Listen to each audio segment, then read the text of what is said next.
ನಮಸ್ಕಾರ ಎಲ್ಲರಿಗೂ. ಹೇಗಿದ್ದೀರಾ ಎಲ್ಲರೂ? ಐ ಹೋಪ್ ನೀವೆಲ್ಲ ಚೆನ್ನಾಗಿದ್ದೀರಾ ಅಂತ ಅಂದ್ಕೊಂಡಿದ್ದೀನಿ. ತಮ್ನೇಲ್ ನೋಡೇ ಆಲ್ರೆಡಿ ನಿಮಗೆಲ್ಲ ಗೊತ್ತಾಗಿರಬೇಕು ನಾನು ಯಾವುದ್ರ ಬಗ್ಗೆ ಮಾತಾಡ್ತಾ ಇದ್ದೀನಿ ಅಂತ. ಗ್ರೈಪ್ ವಾಟ್ರು ಮಕ್ಕಳಿಗೆ ಕೊಡಬೇಕಾ ಕೊಡಬಾರ್ದಾ ಅನ್ನೋ ವಿಚಾರನ ಇವತ್ತಿನ ದಿನದಲ್ಲಿ ನಾನು ನಿಮ್ಮ ಹತ್ರ ಶೇರ್ ಮಾಡ್ತೀನಿ. ಗ್ರೈಪ್ ವಾಟ್ರು ಕೊಡಬೇಕಾ ಕೊಡಬಾರ್ದಾ ಎಲ್ಲ ನೀವೇನೇ ತೀರ್ಮಾನ ಮಾಡಿಕೊಂಡು ಮಕ್ಕಳಿಗೆ ಕೊಡ್ತಾ ಇರ್ತೀರ. ಅಟ್ಲೀಸ್ಟ್ ಯಾರಾದರೂ ಗ್ರೈಪ್ ವಾಟ್ರು ಕೊಡಬೇಕಾ ಕೊಡಬಾರ್ದಾ ಅಂತ ಡಾಕ್ಟ್ರನ್ನ ಯಾರಾದರೂ ಕೇಳಿರ್ತೀರಾ? ಇಲ್ಲ, ನಾವೇ ಹಾಕ್ತಾ ಇರ್ತೀವಿ. ಒಂದು ತಿಂಗಳು ಒಳಗಡೆನೇ ಅದನ್ನು ಸ್ಟಾರ್ಟ್ ಮಾಡ್ಕೊಂಡಿರ್ತೀವಿ ಗ್ರೈಪ್ ವಾಟರ್ನ ಕೊಡೋದನ್ನ.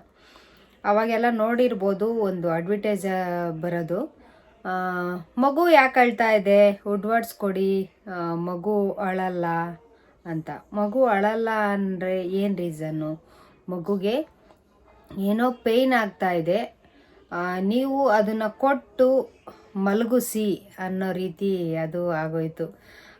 ಇದು ಯಾವ ಥರ ಸ್ಟೋರಿ ಅಂತ ಅಂದರೆ, ಗ್ರೈಪ್ ವಾಟ್ರು ಹಾಕಿದ ತಕ್ಷಣ ಈ ಎಂಡ ಕುಡಿದ್ಬಿಟ್ಟು ಮಲ್ಕೊತಾರಲ್ಲ, ಆ ಥರ ನೀವು ಮಕ್ಕಳಿಗೆ ಪ್ರಿಸರ್ವೇಟಿವ್ನ ಹಾಕಿ ಮಲಗಿಸೋ ರೀತಿ ಆಗೋಯ್ತು. ಇದೊಂದು ವುಡ್ವರ್ಡ್ಸ್ ಕೊಡಿ, ಗ್ರೈಪ್ ವಾಟರ್ ಕೊಡಿ. ಗ್ರೈಪ್ ವಾಟ್ರಲ್ಲಿ ಏನೇನಿದೆ ಅಂತ ತಿಳ್ಕೊಬೇಕಾಗತ್ತೆ. ಅದರಲ್ಲಿ ಆಲ್ಮೋಸ್ಟು ಜಾಸ್ತಿನೇ ಪ್ರಿಸರ್ವೇಟಿವ್ ಇರುತ್ತೆ, ಸ್ವಲ್ಪ ಆಲ್ಕೋಹಾಲ್ ಕಂಟೆಂಟ್ ಇರುತ್ತೆ. ಮಗು ಅದನ್ನು ಹಾಕಿದ ತಕ್ಷಣ ಸ್ವಲ್ಪ ಮೊಪ್ರ ಬರೋಂಗಾಗುತ್ತೆ, ಹಾಗೆ ಮಲ್ಕೊಬೇಕು ಅಂತ ಅದಕ್ಕೆ ಸ್ವಲ್ಪ ಇದಾಗುತ್ತೆ.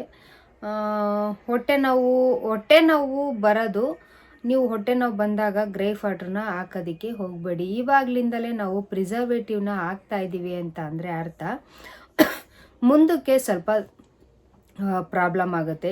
ಯೋಚನೆ ಮಾಡಿ, ಪ್ರಿಸರ್ವೇಟಿವ್ ಎಷ್ಟು ನಮಗೆ ಯೂಸ್ ಆಗುತ್ತೆ ಯೂಸ್ ಆಗಲ್ಲ ಅಂತ ನೀವು ಸ್ವಲ್ಪ ಯೋಚನೆ ಮಾಡಬೇಕು.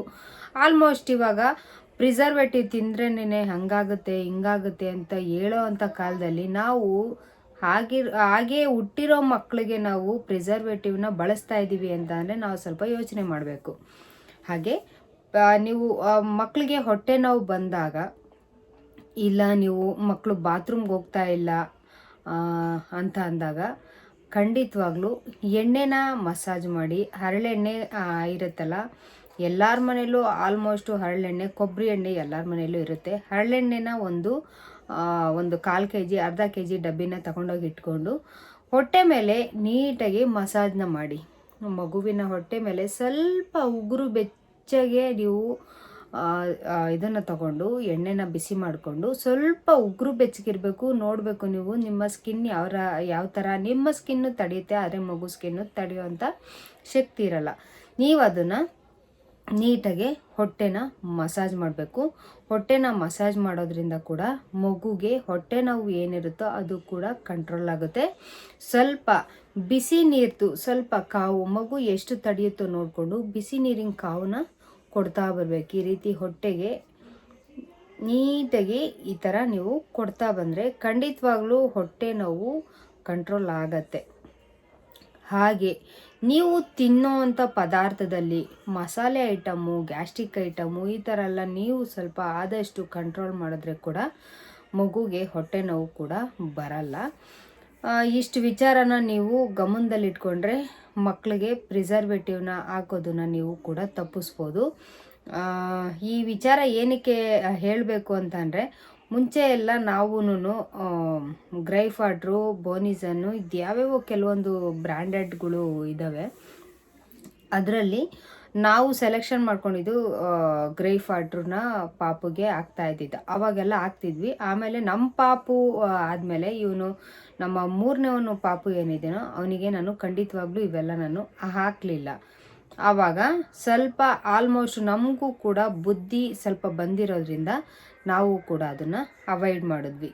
ಈಗ ಎಲ್ಲದರಲ್ಲೂ ಗ್ರೈಪ್ ವಾಟ್ರ್ ಕೊಡಬೇಕಾ ಕೊಡಬಾರ್ದಾ ಅಂತ ತಾಯಿದಿರು ಎಲ್ಲದರಲ್ಲೂ ಕೂಡ ನೋಡ್ಕೊತಾ ಇರ್ತಾರೆ.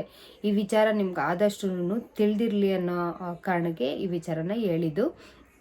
ಮಕ್ಕಳಿಗೆ ಖಂಡಿತವಾಗ್ಲೂ ಗ್ರೈಪ್ ವಾಟ್ರನ್ನ ಕೊಡಬೇಡಿ.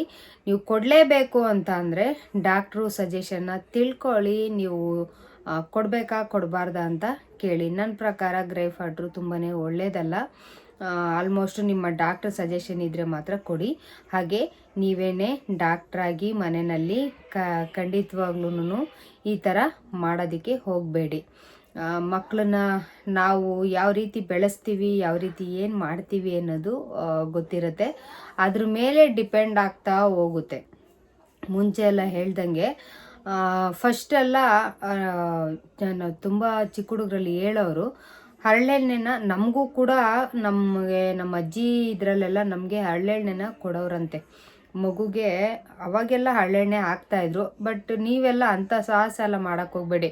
ಅವಾಗೆಲ್ಲ ಹರಳೆಣ್ಣೆ ಹಾಕ್ತಾಯಿದ್ರು ಅಂತ ಅನ್ನೋದಕ್ಕೆ ರೀಸನ್ನು ಮನೆಯಲ್ಲೇ ಹರಳೆಣ್ಣೆನ ಕಾಯಿಸೋರು. ಹರಳು ತೊಗೊಂಬಂದು ಅಲ್ಲಿ ಇಲ್ಲಿ ಎಲ್ಲ ಹುಡುಕಿ ಹರಳು ಬೀಜನ ಹುಡುಕಿ ಮನೆಯಲ್ಲೇ ತೊಗೊಂಬಂದು ಅದನ್ನು ಕಾಯಿಸಿ ಇಡೀ ರಾತ್ರಿ ಕಾಯಿಸಿ ಬೆಳಗ್ಗೆ ಆಗೋಷ್ಟೊತ್ತಿಗೆ ಅದರಲ್ಲಿ ಎಣ್ಣೆ ಬಂದಿರೋದು. ಎಣ್ಣೆ ಹಾಕಿದಾಗ ನಮಗೆ ಮೋಷನ್ ಅನ್ನೋದು ನೀಟಾಗಿ ಕ್ಲಿಯರ್ ಆಗಿರೋದು. ಅದನ್ನು ಒಂದು ಏಜ್ ಅಂತ ಲಿಮಿಟ್ ಇರುತ್ತೆ, ಆ ಏಜ್ ಮೇಲೆ ನೀವು ಹಾಕಬೇಕಾಗುತ್ತೆ. ಆಮೇಲೆ 1 ವರ್ಷ ಆದಮೇಲೆ ನೀವು ಗ್ರೇಪ್ ವಾಟ್ರ್ ಬದಲು ಓಮ್ ವಾಟರ್ ಅಂತ ಮನೆಯಲ್ಲೇ ನೀವು ಮಾಡ್ಕೊಬೋದು. ಅದು ಕೂಡ ಒಳ್ಳೆಯದು. ಮಕ್ಕಳಿಗೆ 1 ವರ್ಷ ಆದಮೇಲೆ ಒಂದು 1/4 ಟೇಬಲ್ ಸ್ಪೂನಷ್ಟು ಹಾಕಿ ಅದಕ್ಕೆ ಬಿಸಿನೀರನ್ನ ಮಿಕ್ಸ್ ಮಾಡಿ ಮಕ್ಕಳಿಗೆ ಕುಡಿಸೋದ್ರಿಂದ ಕೂಡ ಹೊಟ್ಟೆ ನೋವು ಕಂಪ್ಲೀಟ್ ಆಗುತ್ತೆ. ಹಾಗೆ ನೀವೇನು ತಿಂದಿರ್ತೀರೋ ಅದು ಮಗು ಏನು ತಿಂದಿರುತ್ತೋ ಅದು ಕೂಡ ಡೈಜೆಷನ್ ಆಗುತ್ತೆ. ಇಷ್ಟು ಈ ವಿಡಿಯೋದಲ್ಲಿ ನಾನು ಹೇಳೋವಂಥ ವಿಚಾರನ ನಿಮಗೆ ಎಲ್ಲರಿಗೂ ಮುಟ್ಟಿದೆ ಅಂತ ಅನ್ಕೊತೀನಿ. ನಿಮಗೆ ಈ ವಿಡಿಯೋ ಇಷ್ಟ ಆದರೆ ಖಂಡಿತವಾಗ್ಲೂ ನನ್ನ ಚಾನಲ್ನ ಹೊಸದಾಗಿ ನೋಡ್ತಾ ಇರಿ, ಈಗಲೇ ನನ್ನ ಚಾನಲ್ನ ಸಬ್ಸ್ಕ್ರೈಬ್ ಮಾಡ್ಕೊಳ್ಳಿ. ಹಾಗೆ ಒಂದು ಲೈಕ್ ಕೂಡ ಮಾಡಿರಿ ಅಂತ ಹೇಳ್ತಾ ಮುಂದೆ ಬರೋ ಹೊಸ ವಿಡಿಯೋದೊಂದಿಗೆ ಸಿಗ್ತೀನಿ. ಅಲ್ಲಿವರೆಗೂ ನಿಮಗೆಲ್ಲ ಟೇಕ್ ಕೇರ್, ಬಾಯ್.